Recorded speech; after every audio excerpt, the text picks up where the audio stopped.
having a budget is supposed to be the opposite of being restrictive. It is taking control of your money and being strategic with your spending so that you have the money available to spend it on the things that you love.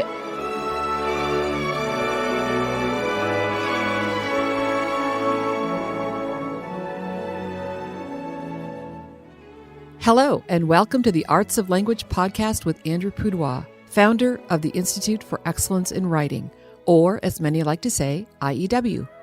My name is Julie Walker, and I'm honored to serve Andrew and IEW as the Chief Marketing Officer. Our goal is to equip teachers and teaching parents with methods and materials which will aid them in training their students to become confident and competent communicators and thinkers.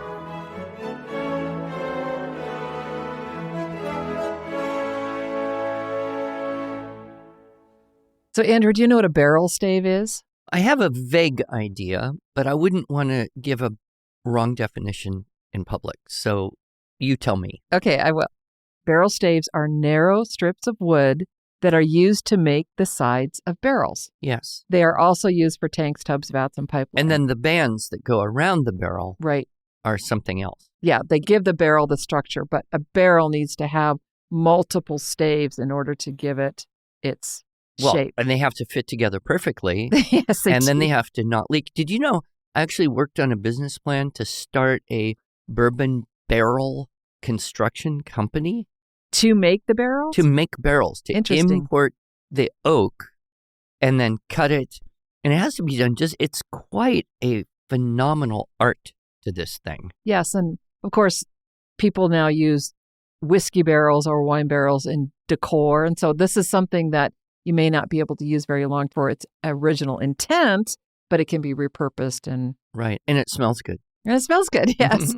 So I once, and this is pre-COVID, and you'll know it's a pre-COVID story that I'm about to tell you because of the fact that I was reading a magazine on an airplane. And I don't know about you, Andrew, but where I fly, the airline that I fly with, they don't have magazines. No, they don't anymore. I bring my own magazines. Yes. But yeah, they used to have those like things full of articles that aren't really interesting and advertisements for where you're going to go. Okay, but you found something worth reading. I did, okay. and it was an article about barrel staves, but in the context of business. And this gentleman had started a business, and he equated it to barrel staves. Like, this is a line of business.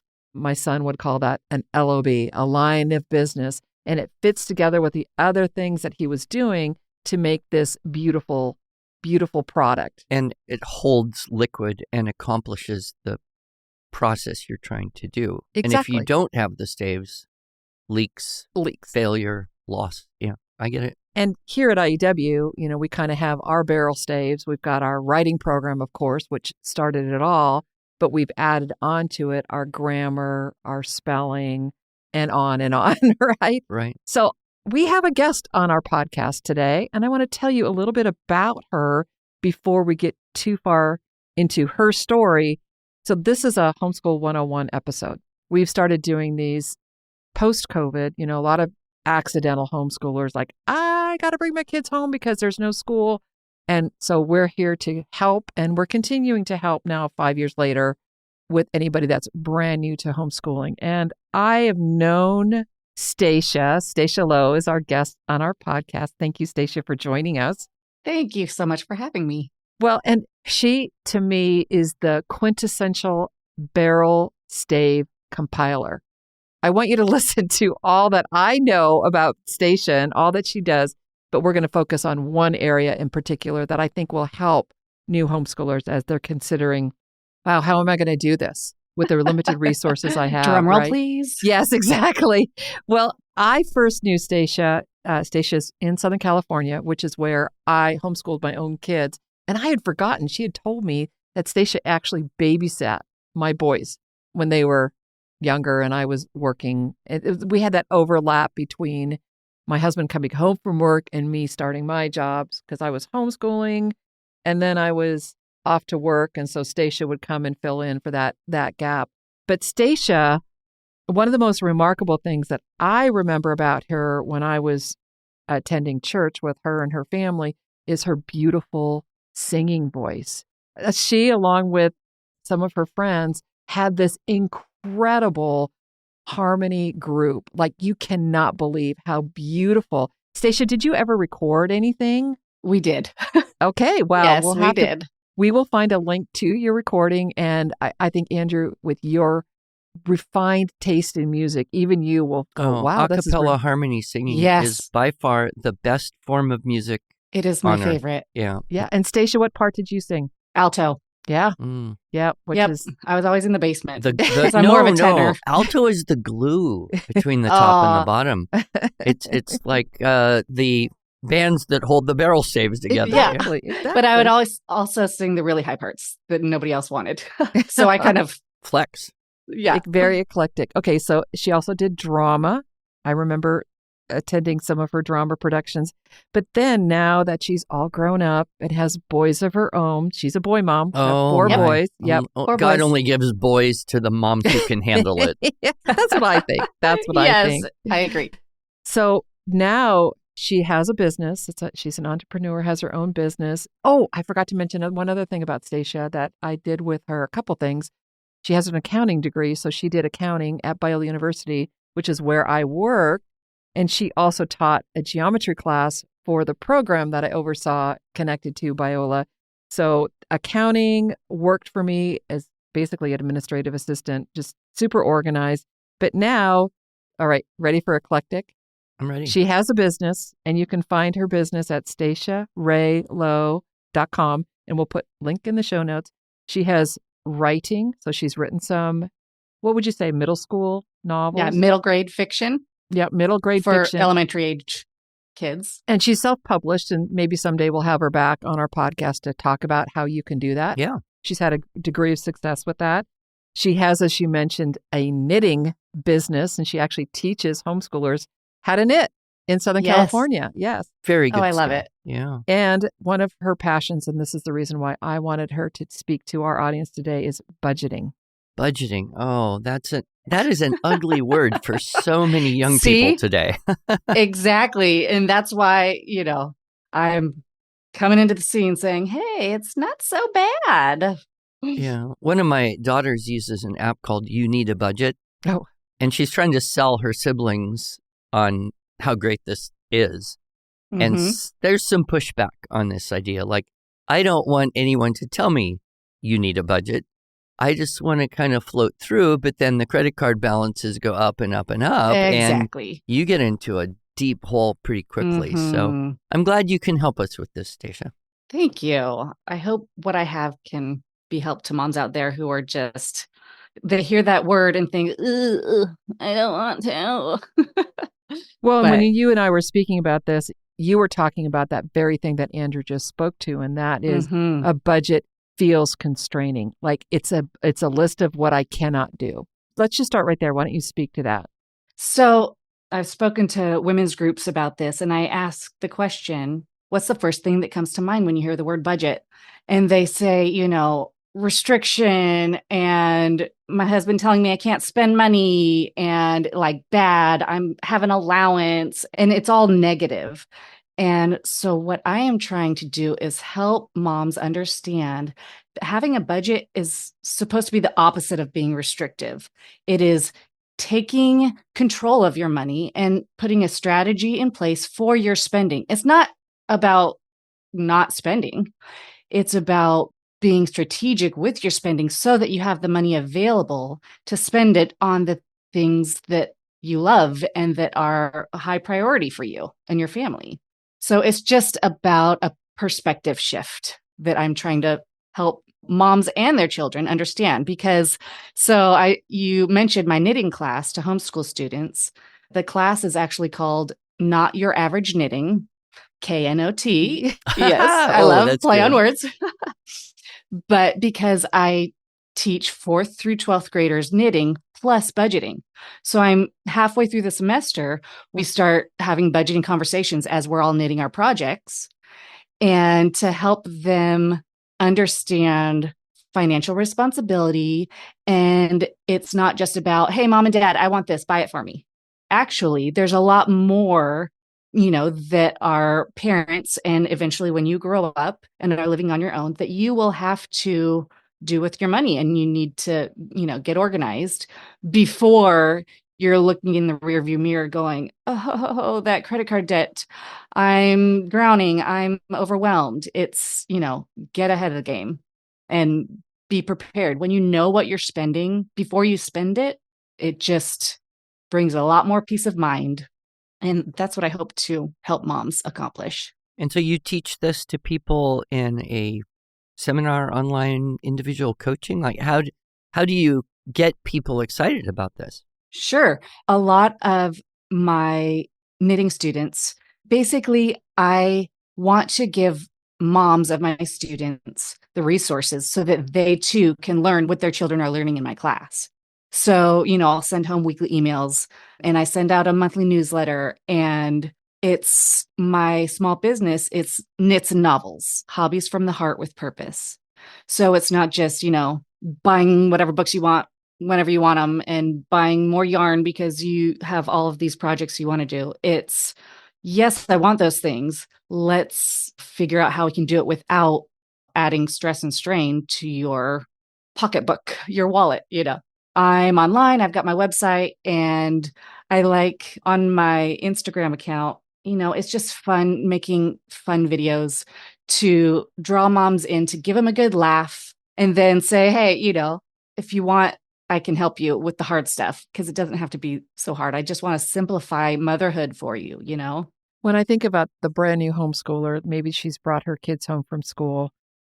Sometimes it can be overwhelming to look at, now I have to make all these choices about not just what curriculum I should buy, but how can we afford it? Because, of course, if you have your kids enrolled in a school, that's all provided for you. All those decisions are made for you. In a private school, of course, you're paying tuition. A public school is generally completely free, other than the school supplies that you have to provide.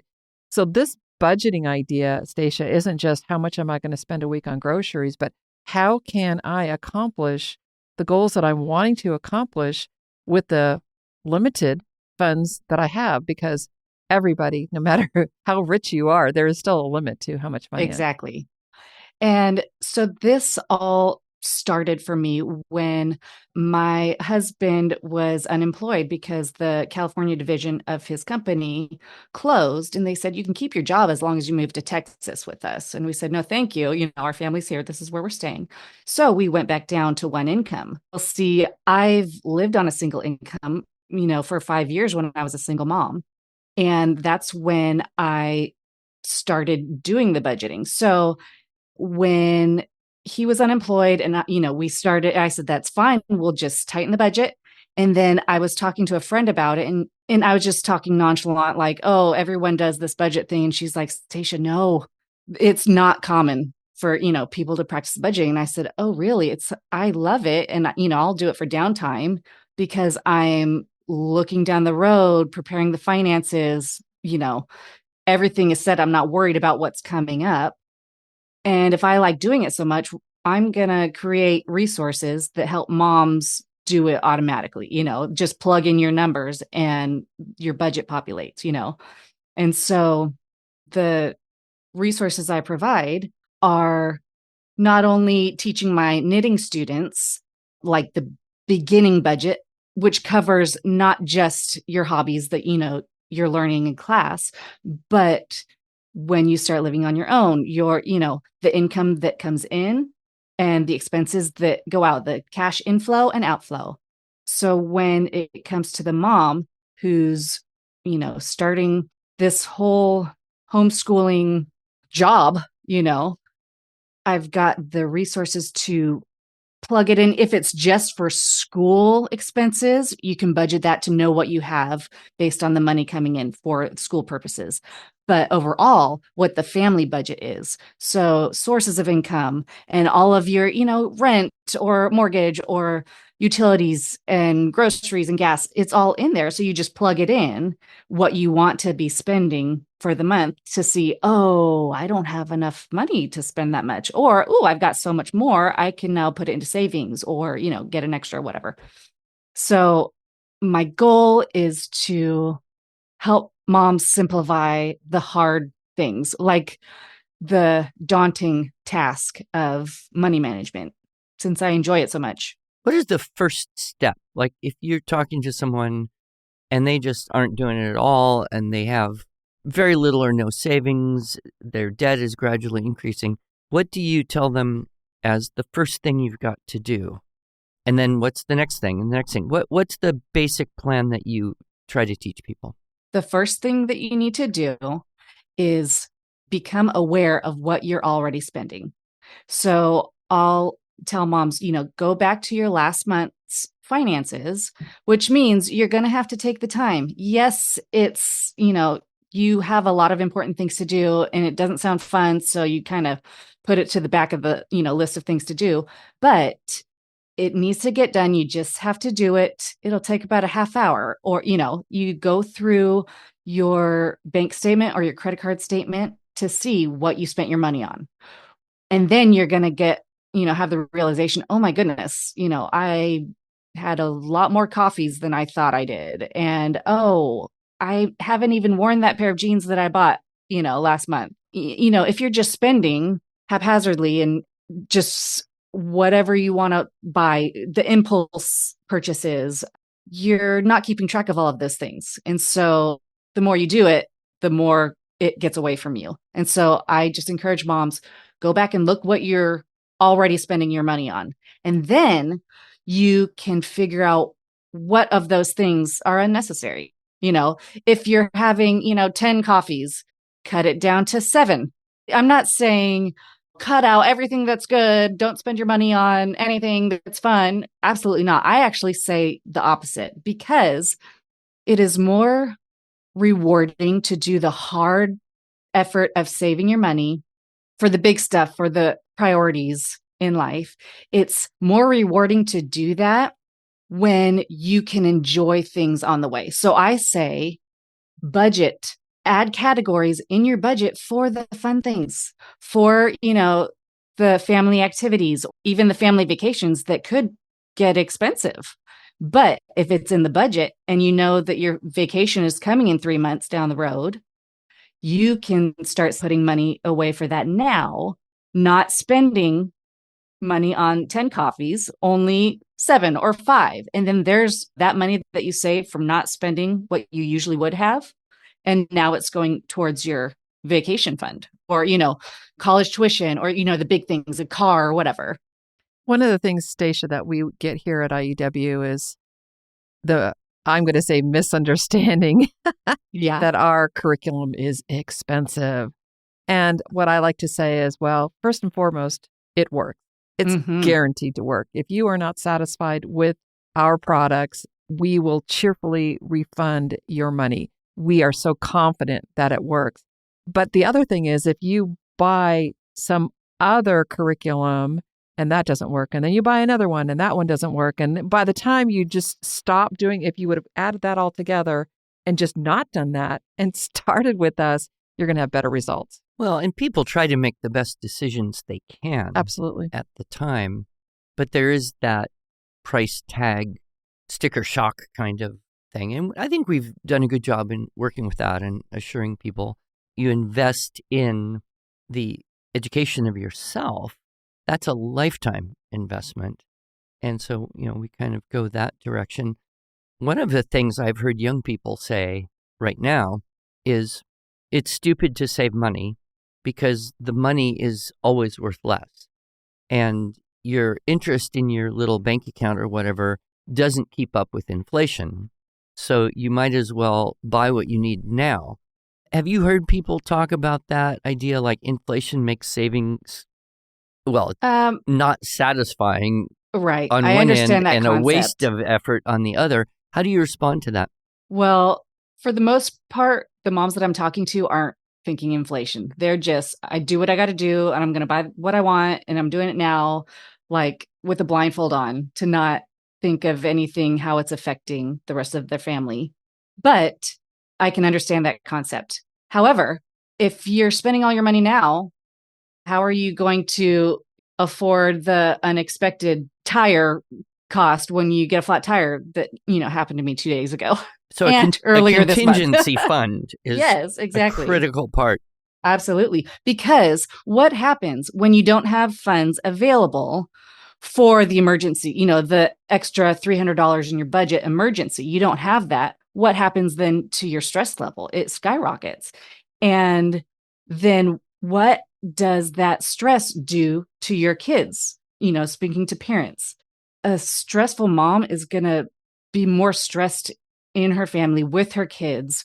And that's not what any of us want. So my goal is to help reduce the financial stress by being prepared, knowing what's coming, or being prepared for the unexpected that you don't know is coming, so that if it does happen, if you get 2 flat tires in a month, like what happened to us this month, it's okay. It's not the end of the world.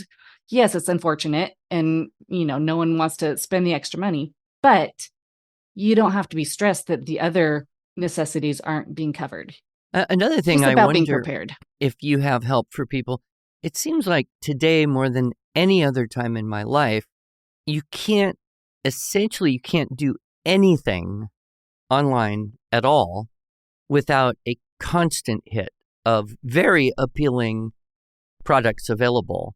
Of and course. things you can spend money. So it used to be, you could, pull the Dave Ramsey idea, and you got your money, you put cash in envelopes, and then you just allocate that way.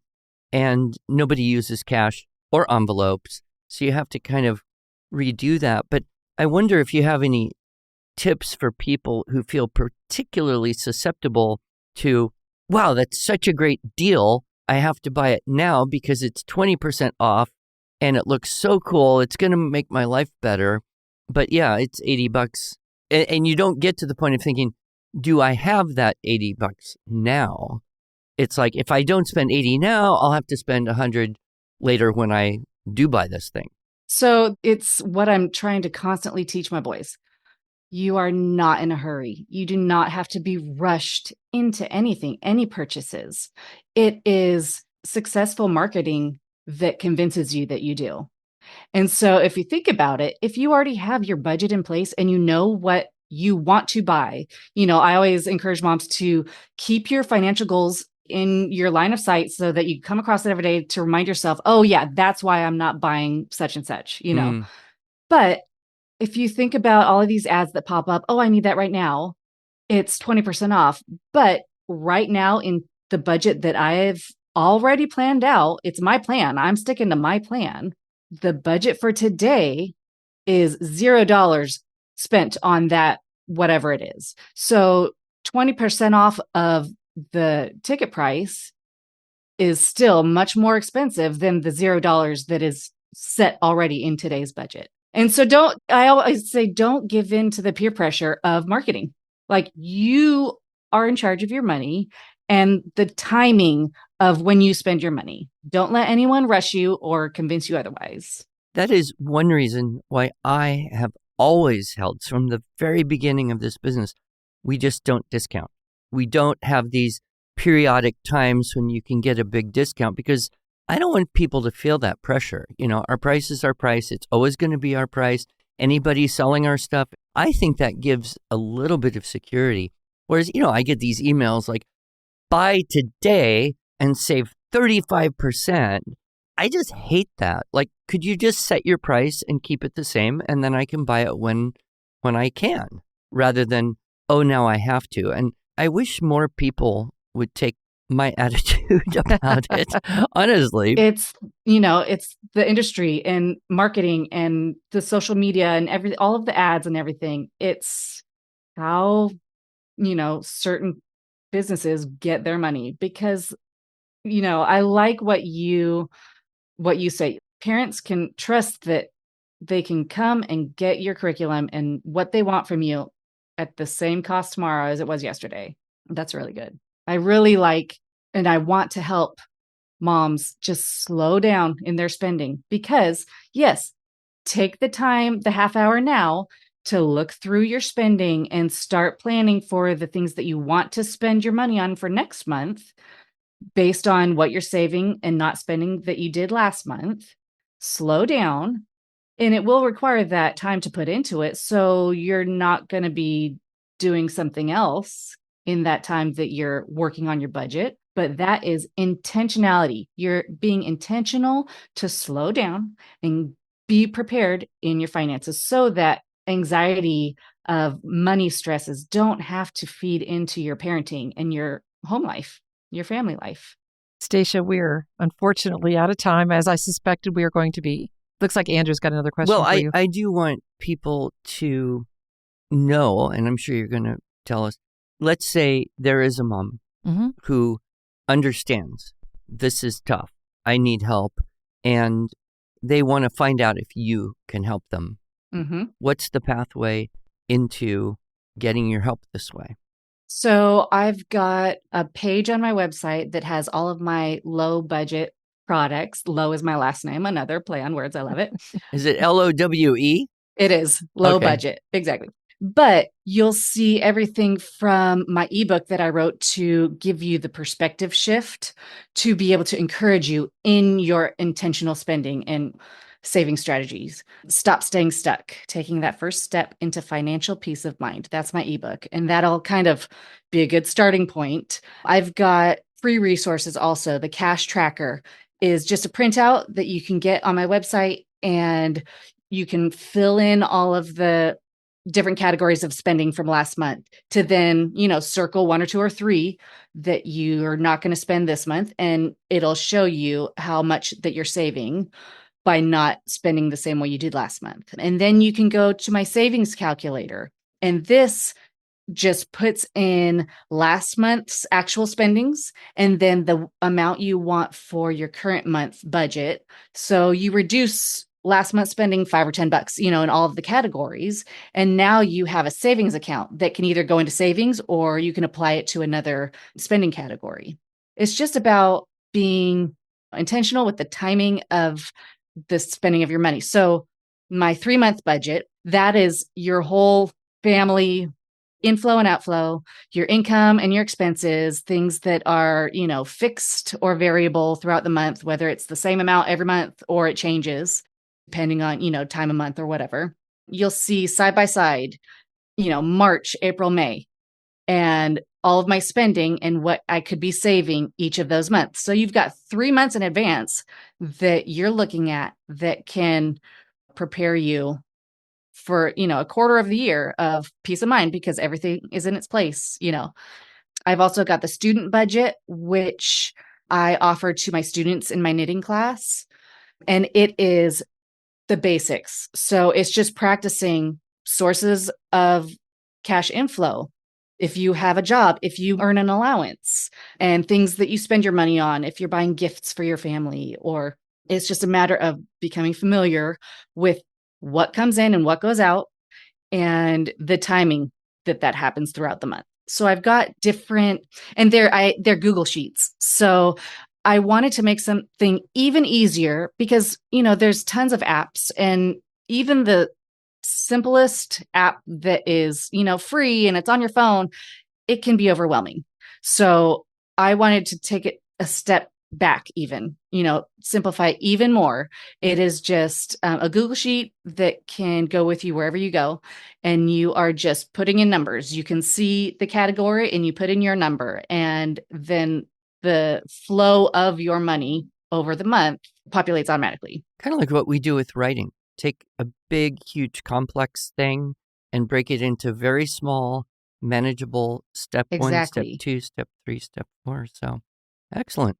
Well, Stacia, it has been too long since we've seen each other, yes. Although I was in Southern California not too long ago, but I do plan to be there again later next month. Hopefully we can connect then. Yeah. And thank you so much for joining us on this podcast. I do hope that your tips and your tools will be of help to all families. Well, I'm going to send these links to a couple of my kids Yes. right away. Oh, good. Thank you so much, Julie and Andrew. I appreciate you having me on the show. Thank you.